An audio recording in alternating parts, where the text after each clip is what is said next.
It was reported that the U.S. State Department approved the sale of 800 AGM-114R2 Hellfire missiles to Poland for an estimated $150 million. The United States has approved the sale of 800 AGM-114R2 Hellfire missiles, 4 M36 Hellfire training missiles and related equipment, as well as other related elements of repair, storage, logistics and program support to the Polish government at an estimated cost of $150 million.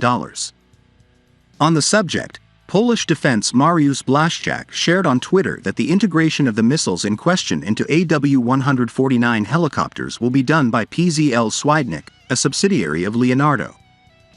In the statement made by the U.S. Department of State, the following statements were included. The proposed sale strengthens the foreign policy and national security objectives of the United States by increasing the security of a NATO ally, a driver of political stability and economic progress in Europe. According to Armament Agency spokesman Lieutenant Colonel Krzysztof Płatek, the AGM-114R2 Hellfire missile will also be integrated into the Boeing AH-64 Apache helicopter, which is planned to be purchased.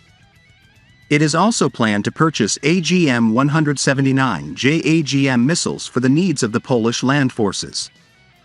On December 6, 2022, the U.S. State Department issued a decision approving a possible foreign military sale of M1A1 Abrams main battle tanks, 4x4 TTZA, to the Polish government at an estimated cost of $3.75 billion.